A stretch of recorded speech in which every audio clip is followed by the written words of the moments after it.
This is the Karl Miller Show, where we talk about all things real estate, financial investments, and getting into a home you love. With over 15 years of experience, this is your host, Karl Miller.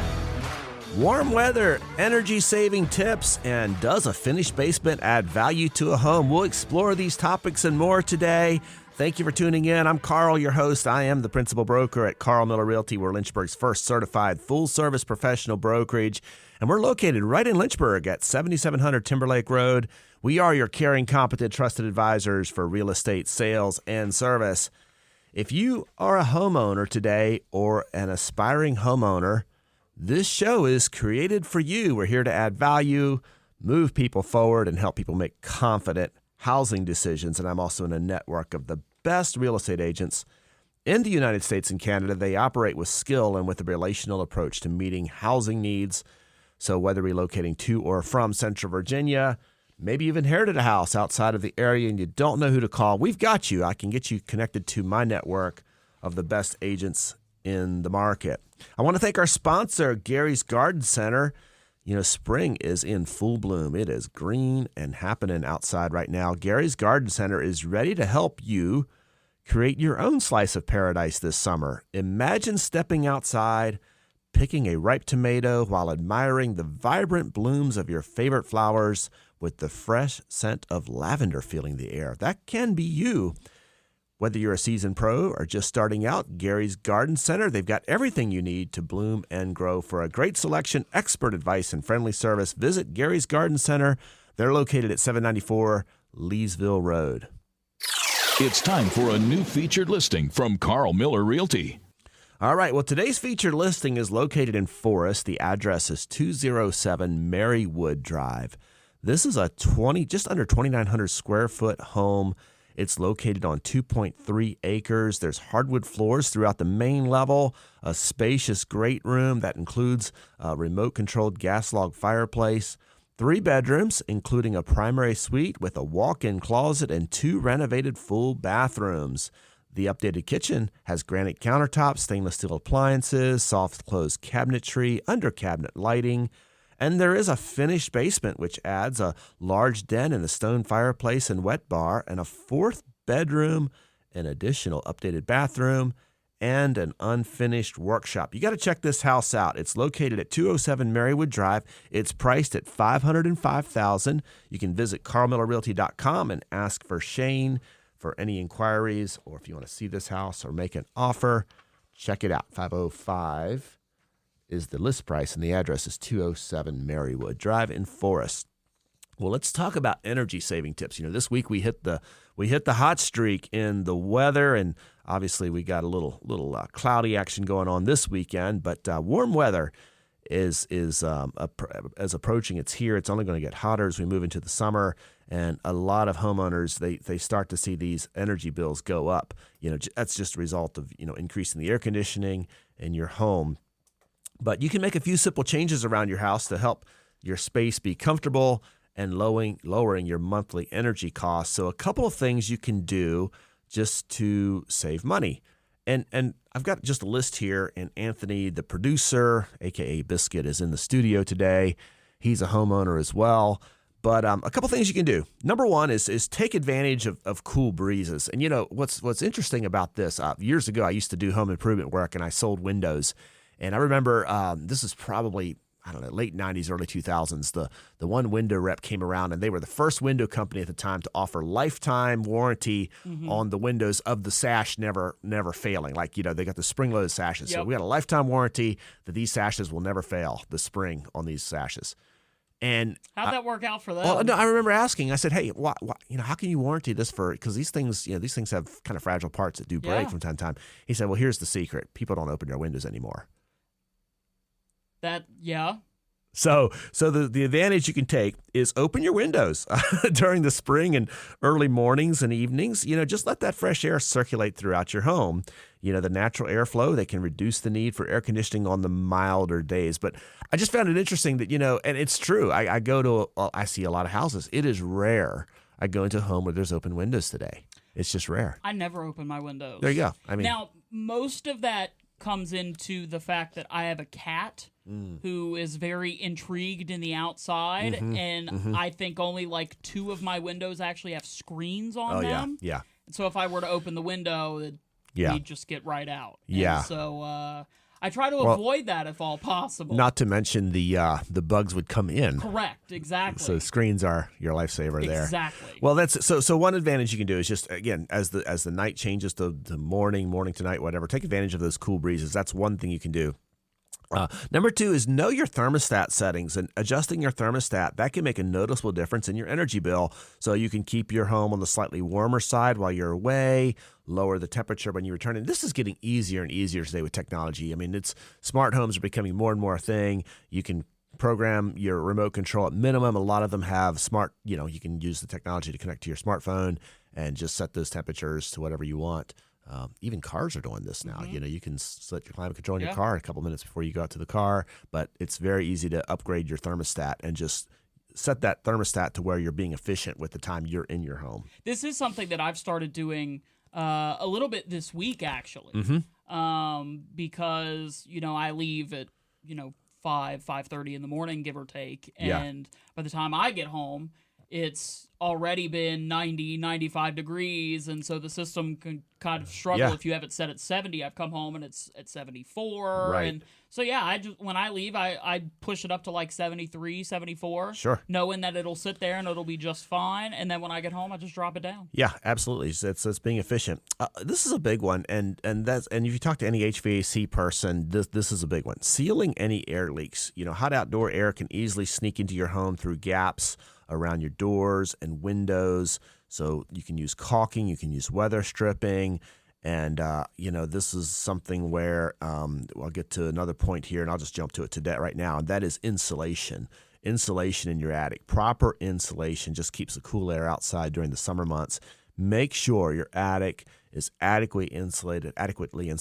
And I remember a few houses ago, I had a house, and they had before we bought it, the previous owner had blown in insulation in the attic, and it was piled up thick. And I remember, when they had done that, they had lowered their electric bill by about 30% just by adding that insulation. So, and today's newer houses are very, very highly insulated. But so insulation's a big deal. But any air leaks that you have. And I would even say this, another thing I've seen and I've learned over the years is if you have replacement windows, like maybe you have one of those typical 1960s brick ranch type homes or an older house and the windows have been replaced, if those windows weren't properly installed and sealed when they were put in, and you can tell this, like if you got a windy day, if your curtains are kind of blowing in the wind a little bit, if you're seeing them move, you got windows that aren't sealed around the perimeter, and it's frustrating, but you may need to pop off that aluminum trim around the perimeter on these replacement windows and seal those gaps. You can't get to it without taking off the aluminum trim on the exterior. But it is important. If you ever do a job where you're replacing windows, make sure your contractor is properly sealing the perimeter, because there's a gap between that vinyl window and the wood framing and the studs. And if that gap is not sealed with proper insulation or caulking, the wind's going to come right through there, and you're going to have those gaps even though you have brand new windows. Another tip you can do is use your ceiling fans. Ceiling fans can help a room feel cooler without lowering the thermostat. During the summer, make sure your fan blades are rotating clockwise to push the cool air downward. This creates a wind chill effect that will help you feel more comfortable. Make the most of your air conditioners. Another tip here to improve your efficiency. Set your thermostat fan to auto instead of on, so it only runs when the cooling is needed. That's kind of almost a given, but and this is another tip right with this when it comes to AC and your heat pump. Change your air filters regularly to help your system operate efficiently and maintain your proper flow. If those filters get clogged, it becomes very inefficient.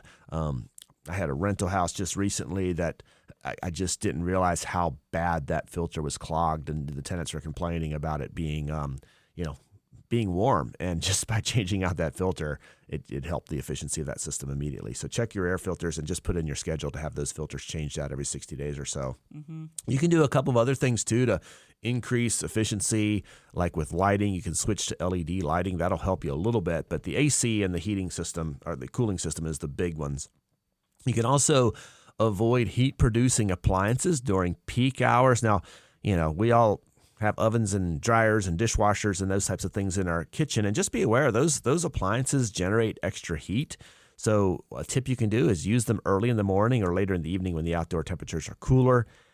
And this is a big one here, kind of going back to the HVAC system. Keep your vents clean and unblocked. This is kind of a big one. I had a house in my years ago where the ductwork, the placement of the ductwork just didn't flow very well with the floor plan of the house. And unfortunately, we kind of had blocked those ducts with sofas and furniture and things. And even if you got a space under your couch, if you've got a furniture over top of your vents on the floor, or if you have curtains that are blocking your air vents, just know you're not going to be as efficient with your heating and air system. So keep your rugs and curtains and any other things that you have in your home, personal property, just away from the vents and the registers, and give them a few inches of space so that air can flow freely. That'll make a big difference in a specific room. Oh yeah. I mean, thankfully that was I've only got vents in my ceiling, which is great because I'm not putting anything up there. But no, that was definitely something when I was setting up. Yeah. After moving in and setting up, that was one of the things I was checking because I was like, knowing myself and as someone who will sweat just at the word hot being said. Yeah, sure. I was like, I've got to make sure everything is optimally going to work the way that it needs to work, that I need it to work. So your ductwork is in your attic, and this is just one thing to be aware of, especially if you go into your attic right now and it's a 90-degree day. It's warm. It's blazing hot in that attic. It'll be 140 degrees in your attic. So one thing you can do is if you have the ductwork that's not insulated, if you can insulate that ductwork or have it, just do something to make sure that ductwork, the air within the ductwork stays efficient as it's flowing to those registers. That'll make a big difference as well. This is the last one, is schedule seasonal HVAC maintenance. A professional HVAC tune-up will improve your system's performance. It'll increase the efficiency, and it'll also help identify small issues before they become expensive repairs, especially during the peak summer heat. So hopefully this will help you if you've got any issues, or if you're just I just hate the idea of these high electric bills coming up. These tips will help you save some money, and you can stay comfortable and improve your home's energy efficiency by keeping your utility bills under control during these hot summer months coming up. Hey, when we come back, we're going to talk about basements, finishing them, options. Does it add value to the home? We're going to explore all of this and more when we return.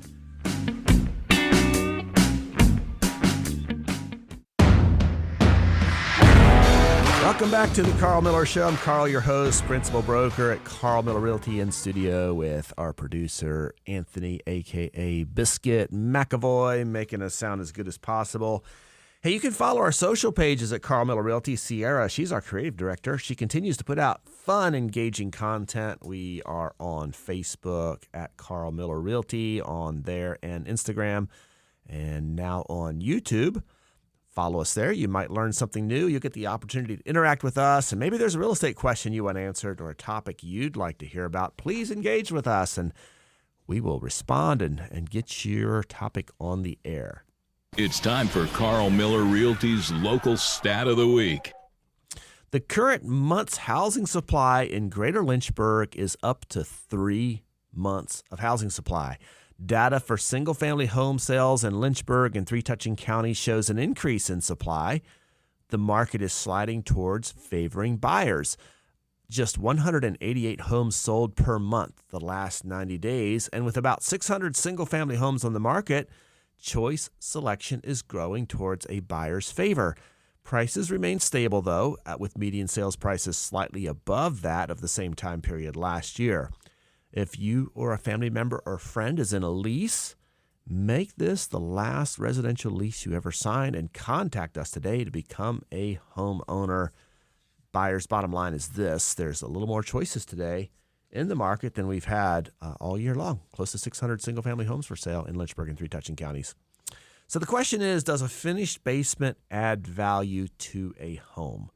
So if you're thinking of finishing your basement before selling, a couple things to consider. We'll talk about a variety of topics here. A finished basement, it can mean valuable space for everything, from an extra bedroom to a home office to a home theater, maybe just an extra living space.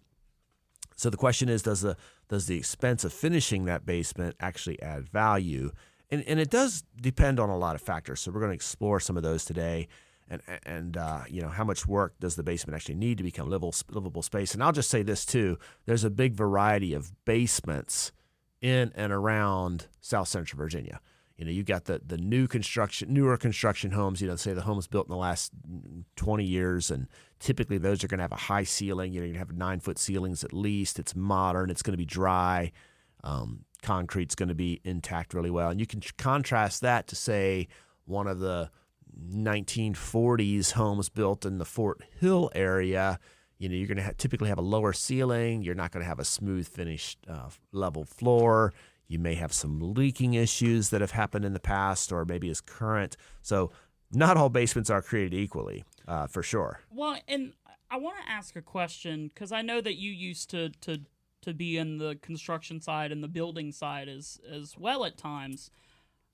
When they're building a new house, why don't they just finish the basement? Why do they leave basements unfinished?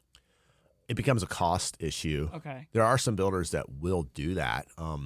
But, new construction dollar per square foot price is already really high. Yeah. And so by giving the buyer the option to finish it at a later time, it makes the initial price affordable. I think that's probably the biggest reason. I think that if there was a return on investment and the builders knew they could sell them and get that premium, they would. And so I think it's just what the market demands. I have seen some new construction houses or some flipped houses where the contractors went ahead and finished the basements because it did add square footage. And this is particularly true, I think, if you have a smaller footprint. If you have a 1,200 square foot house, for example, and you finish that basement, especially if you can get an extra bathroom down there, it does tend to add value. But one of the reasons is that, and we'll get to this just a little bit, is that the appraised value of basement square footage is going to be less than what's above grade. So if we're considering finishing in the basement, I think a big consideration is it depends on your lifestyle. And if you're looking for value for the resale, it does depend a little bit on the resale market too. And also what your goals are. I think if your goal is, hey, we need more, we want to use this space for our family and we're going to use it and leverage it, then by all means finish it. And what you appreciate about your basement, the next buyer will appreciate too, if their family dynamics are about the same as yours. Yeah.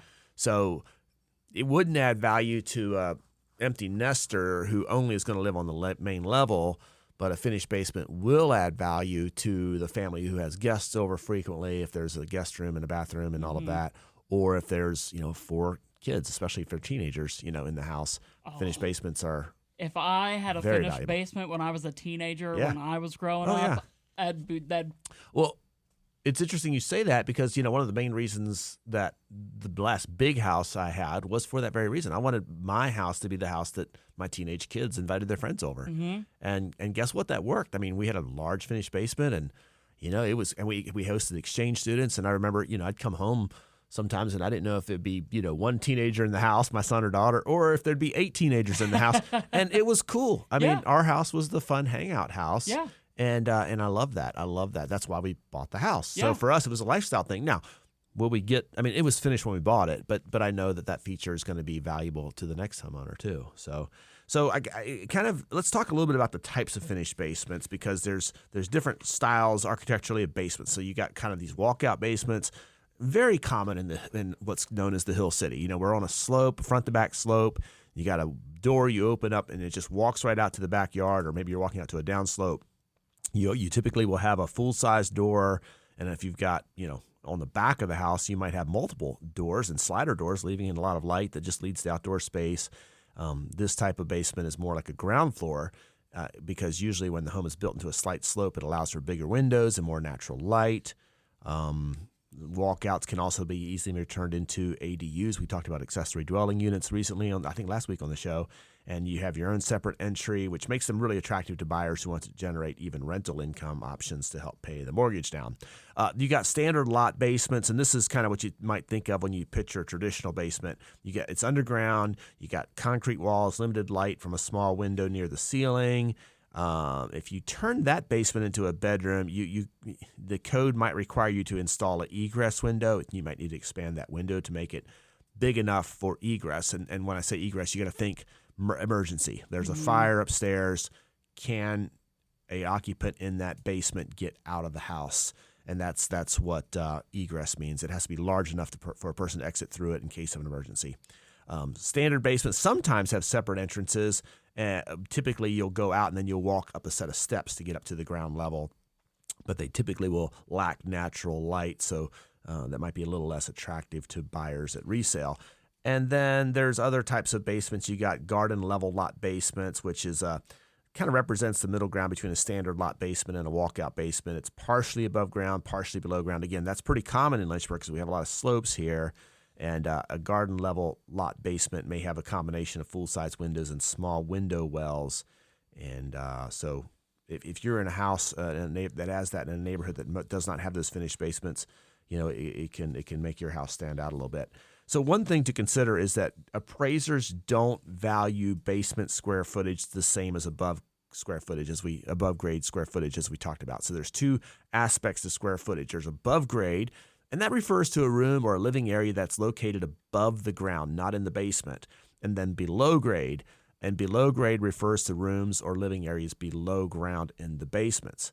So appraisers many times will start with a rough gauge of a price per square foot of your house, but they will look at how much of your home is above grade versus below grade, above versus below, and that will make a difference. So below grade living square footage, it's going to be no more typically than half of the above grade's living space.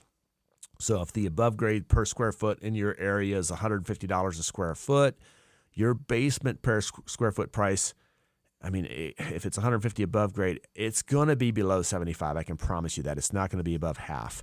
And I've seen it, in that scenario, even as low as, a quarter or even a fifth. And appraisers are going to calculate the price per square foot based for the entire home and then divide that by the gross living area.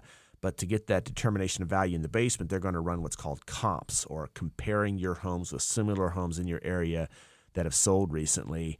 And so when appraising a home with a basement, a skilled appraiser, they're going to only compare homes with the similar amounts of above grade living area. So for example, if your home has 1,500 square feet of above grade area and 500 square feet in the basement space, a good appraiser isn't going to compare it with a 2,000 square foot of above grade living area home. So if you're doing your own research on comparables, make sure you keep this in mind to avoid kind of overpricing your home. That's a pretty common mistake I see sellers will make, or a homeowner will make, and say, hey, look, I've got 2,500 square feet. Well, how much of that is below versus above grade? Because there is a big difference in that value. And is any basement below grade, just given that it would be a basement? Yeah, or? typically. Okay. Typically, if it's partially, like even if you got a walkout basement, with lots of light on that back wall, because it's in the basement, and typically the front of the house is going to be below grade or partially below grade, it's going to be considered below grade. Okay. Yeah, it's an interesting nuance. I want to talk about a couple tips for just adding value, and this is number one. If you finish your basement, please check with your local laws. Good chance you're going to need a permit to legally finish that basement, and do it. Homeowners sometimes get tempted to skip that permit process because it is another cost. But man, if you get it's just much easier to get the permit up front, and then you got the paperwork when it's time to sell than having to prove that, yeah, this is all legal and permitted. It's just so much easier. Just do it. Get the permit. Number two is just choose a function. So whether it's for your own use, or you're adding kind of value down the road, make sure that you choose a function that it works for you. Maybe you want a bigger laundry room or a playroom for the kids or the teenagers. But if you're only doing it for resale purposes, you might want to consider what sells best in your market. So typically, an extra bathroom will add value. Having an open living area will typically add value. A home office sometimes, adds value. Extra bedroom typically does. The only other thing to check with a bedroom is that if you're on a septic system and it's marked for, say, a 3-bedroom and you're adding a 4th bedroom, you may not be able to legally call that a bedroom, or you might have to add a disclosure that the number of bedrooms for the house is for 6 people.